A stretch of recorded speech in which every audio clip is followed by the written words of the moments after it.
Look, I'm gonna be honest. I'm a little bitch. I don't handle horror well. I freak out at haunted houses, I've sat through 0 horror movies, and 16-year-old me couldn't play Five Nights at Freddy's 4 because I was too spooked by the title screen. Despite all of this, I actually really like horror. Halloween is one of my favorite holidays, and while haunted houses do freak me out, I still like going to them. I think this is why I've developed such a love for what I like to call soft horror. The way I define soft horror is a piece of media that contains elements from the horror genre without really being scary or terrifying in any real way. Some examples that I would consider soft horror are things like Bloodborne, BioShock, and The Sixth Sense. So yeah, I'm a little bitch, I'll admit it. Horror freaks me out, but soft horror? I really love soft horror. Honestly, if a game gives me soft horror vibes, I'm instantly interested. Control had always kind of been that game for me. I'd seen some basic promotional material and it looked really cool. The locations looked ominous, the powers looked cool, and the game in general looked like fun. So I bought Control, where it proceeded to sit in my Steam library for the years to come. I'll be honest, I have an issue when it comes to games. I have a lot of games that I purchased that I just don't play. Some examples of games I've bought that I just haven't played yet are The Witcher 3, Nier Automata, and the Resident Evil 2 remake. All 3 of these games are considered classics, and yet I just don't play them. Thankfully though, Control managed to break out of my Steam library hell, and I actually played it. But before we get into Control, please subscribe. I've got a huge video coming next month that I'm super excited for. You're not going to want to miss it. I've legitimately wanted to make this video for years, so I'm very excited. Anyway, let's talk about Control. For those who've never played Control, let's go over the basics. This video will be pretty spoiler free, so don't worry about any major spoilers. You play as Jesse Faden, who has been searching for her brother for 17 years. When they were kids, Jesse and her brother Dylan experienced a supernatural event. They came across an interdimensional slide projector that when activated, it made many different portals open up around them, causing a mass disaster. Through one of the portals, a being called Polaris grafted themselves into Jesse's mind. With Polaris's added insight and help, Jesse is able to turn off the slide projector and end the paranormal event. Unfortunately, the Federal Bureau of Control shows up and takes Dylan and the projector. Jesse only managed to escape thanks to Polaris's help. That brings us to the start of the game. Jesse and Polaris have found their way to the oldest house, the headquarters of the Federal Bureau of Control. This is where the game starts. Some of the story context is left out at the start of the game, and you slowly learn more and more about the event as you play. There are quite a few details I left out actually. You can learn these details as you play and pick up collectibles, although the main focus of the game is the oldest house itself and the contents inside. I really loved the oldest house. The oldest house is the headquarters of the FBC. The oldest house is extremely ominous. It's a massive concrete skyscraper that can only be seen by those who know about it. The inside of the building is always moving. Things shift, change, and move frequently. The FBC is able to control the house a little through the use of control points. These points allow the FBC to somewhat safely use the oldest house as headquarters. The building still moves around though. I found one collectible in particular that mentioned that the house moved some of the bathrooms and no one has been able to find them since. The inside of the oldest house is strikingly beautiful.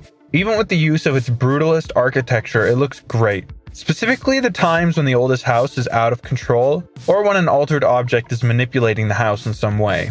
The odd lumps of cement that poke out of walls add a lot of character to the uncontrolled room. Even the rooms that aren't what I would call pretty still look really good. The inside of the house gives off a very ominous vibe. The brutalist architecture really adds to the atmosphere of the game. In some areas, the cement walls make you feel cold and alone while you venture through empty halls. Other areas, the towering brutalist architecture leaves you in awe. Of course, you can only give off so much atmosphere with cement. Another factor that really helps add to the atmosphere are the many supernatural occurrences that happen throughout the facility.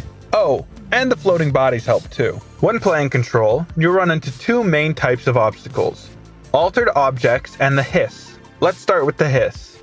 The Hiss is the main antagonist throughout the game. The Hiss is a corrupted resonance that gets inside of its victims' heads. Some victims become mindless robots while others gain powers, but all are under control of the Hiss. The Hiss contains a wide variety of enemy types. Some shoot you, some throw stuff at you using telekinesis, and others turn invisible and murder you. The variety of enemy types help create some unique and challenging encounters. Some encounters you have to shoot through a large amount of basic enemies, while with other encounters, you'll have to avoid 2 stealth-based enemies while also dealing with waves after waves of exploding hiss. I frequently found encounters challenging. You can't just shoot your way through every time. Sometimes that does work, but most of the time you'll need to strategize, evade, and focus on the biggest threats to make it through an encounter. Sometimes you'll need to focus on the big tanky guy that's telekinetically throwing boulders at you. But then, mid-fight, some more hiss show up, so you'll need to shift your focus to avoiding the big guy while you handle the smaller enemies so you don't get overwhelmed.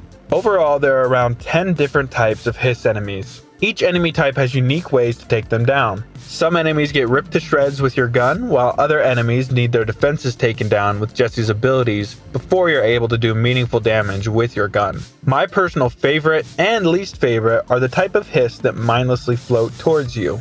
Once they get close, they explode into a cloud of blood. These enemies are fun because if you position yourself correctly, you can lure them near their buddies and then shoot them till they explode all over itself and its friends. On the flip side, if you can't get away from them in time, you're going to take huge damage. The hiss tried to infect Jessie when she first enters the oldest house, but with Polaris' help, she's able to resist the hiss.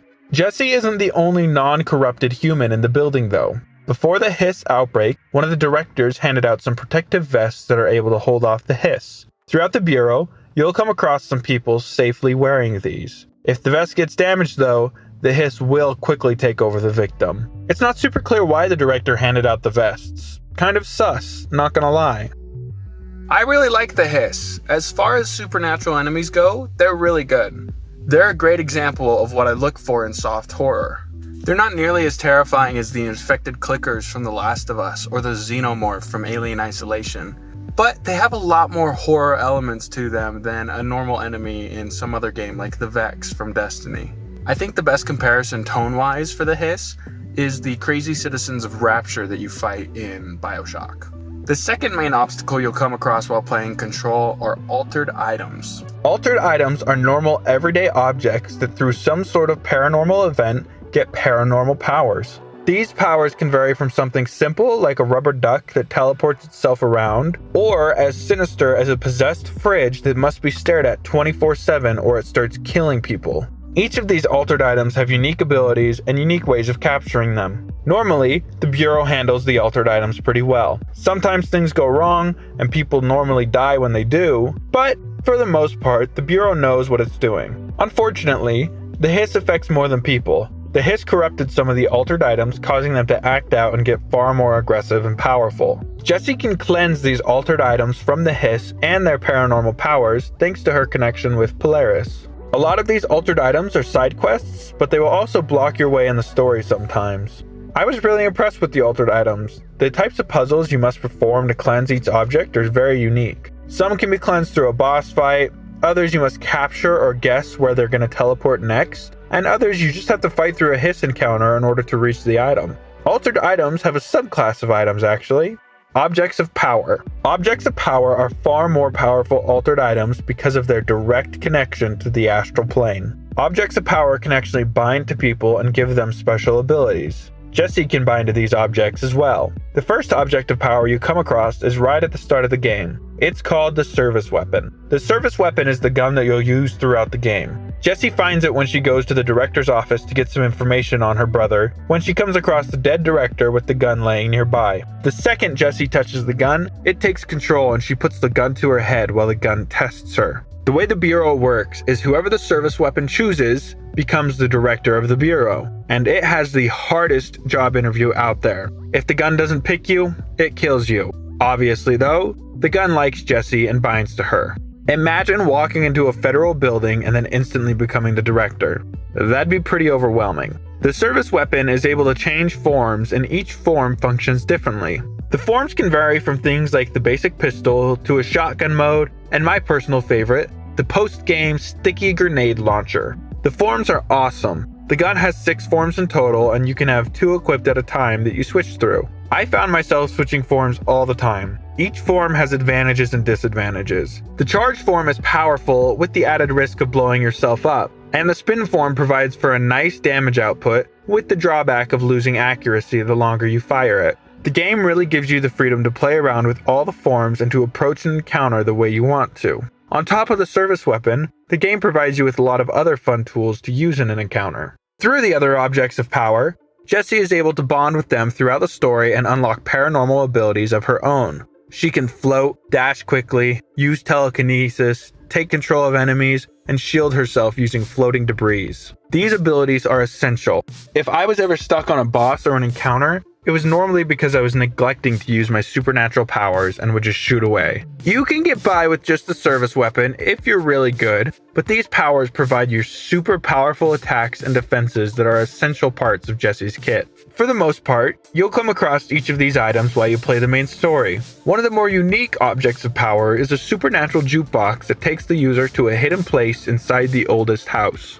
There's a limited amount of time before the jukebox pulls you back out. Inside the time limit, you're tasked to complete objectives on 4 islands. On these islands, enemies will continue to spawn until you complete the needed objective. Each island gets harder and harder, and once you've completed all 4, you get a boss fight. If you can beat the boss, then you get a bunch of resources you can use to upgrade your gun or create weapon mods. This is a pretty fun arcade mode, and it's a great break from the main story. Control has quite a few boss fights throughout the game as well. Some of these bosses are powerful hiss enemies, and others are powerful altered items. My personal boss fight was actually an optional boss fight. One altered item you'll come across is a mirror. When Jessie touches the mirror, she enters the mirror dimension. Inside of this dimension is a mirror version of Jessie that you have to fight. The mirror Jessie has all the same tools at her disposal as you do, and this fight is really challenging. I had to focus on using my abilities and the arena provided effectively. I think it took me around 12 tries to finally beat her. It really acted as a skill check. You can get through a lot of encounters without thinking too hard, but not this boss fight. You'll have to use everything in your tool set, and you'll have to go in with a plan in mind. And you might even have to use a little cheese to get through this fight. The Mirror Jessie has 3 different phases, and you'll have to take a different approach for each phase. The only difference between Real Jessie and Mirror Jessie is that Mirror Jessie has far more health than Real Jessie. You get some healing in the fight as you damage Mirror Jessie, but in order to beat this fight, you'll need to avoid taking hits as much as possible. I found most of the bosses provided an equal level of satisfaction when fighting them. Some of the boss fights are found in side quests, but most are based inside the main story of the game. Speaking of the main story, let's talk about it. I'm not going to talk much about the main story. Like I said, no spoilers in this one. Overall though, the main story is pretty good. It's wild and weird and has a lot of trippy moments. The ending to Control is incredible though. It's not a crazy tearjerker or anything like that, but it's a major mindfuck. I even almost fell for a little bait and switch the game pulls on you at one point. It made me so mad I almost quit the game. It gave me major Prey flashbacks. But thankfully, the game quickly pulls back the bait and switch and then delivers an absolute mindfuck of an ending. It's not like a what just happened kind of mindfuck, more of like what the hell was that? That was cool kind of mindfuck. Aside from our main story, Control is filled with dozens of small side stories. These stories are mainly told through collectibles. Collectibles are littered throughout Control. I remember starting the game and thinking, I'm gonna collect all the collectibles and read them all. Yeah, I didn't do that. These collectibles are office memos, voice recordings, incident reports, and some video clips. Some of these collectibles provide backstory to the main story of the game and various characters throughout. The majority of these collectibles provide backstory on the world around you. Some let you hear about someone's day at the bureau, others are recordings of a paranormal radio show, and some detail the altered items explaining what they do and how they were found. These documents are frequently redacted because they're government documents. Sometimes this is pretty annoying when a crucial piece of information was redacted on a document, but overall I really liked it. It adds a real feeling to the documents that you come across. It also helps to add to the overall feel of the game. The Bureau deals with supernatural objects and events, so you're already dealing with a lot of unknowns. Then you stack on top of that the redactions that are littered all over the documents, and boom, you have a recipe for curiosity. I found myself seeking out collectibles in order to further flesh out the world around me, and to better understand the obstacles in my way. This didn't last the whole game though. There are a ton of collectibles, and by the time I was about halfway through the game, I stopped reading them and seeking them out. If I found one, I would pick it up and then just move on. They're still really cool, and to be honest, I would watch videos that broke down some of the lore that's inside of these documents if someone made videos like that. Kind of like VatiVidya does with Dark Souls lore. Overall, the collectibles are a cool part of the experience, even if they're a little oversaturated.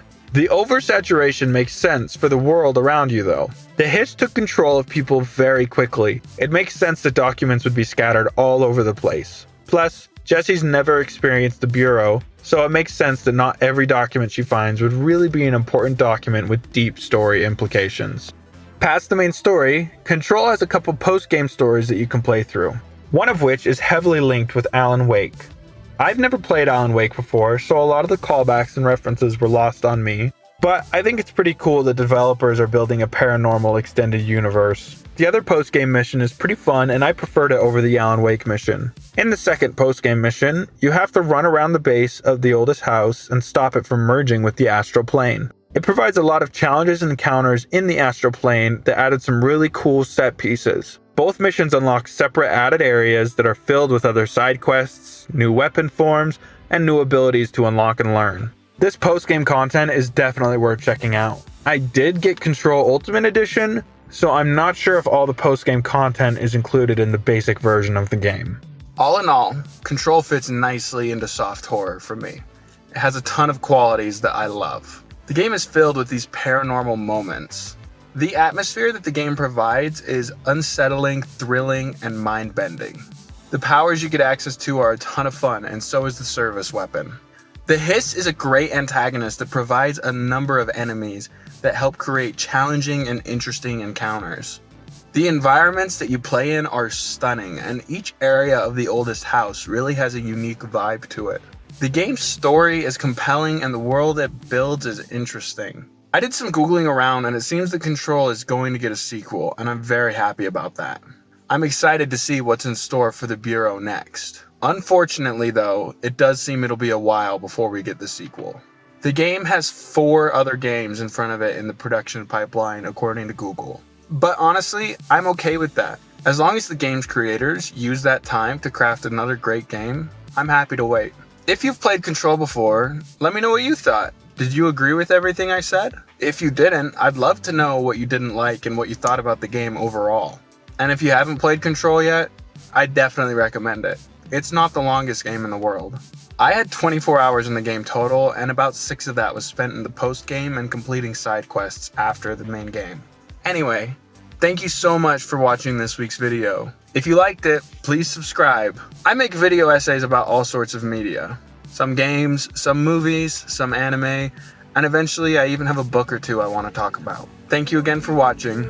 Have a great week, and I'll see you soon. You make my life okay.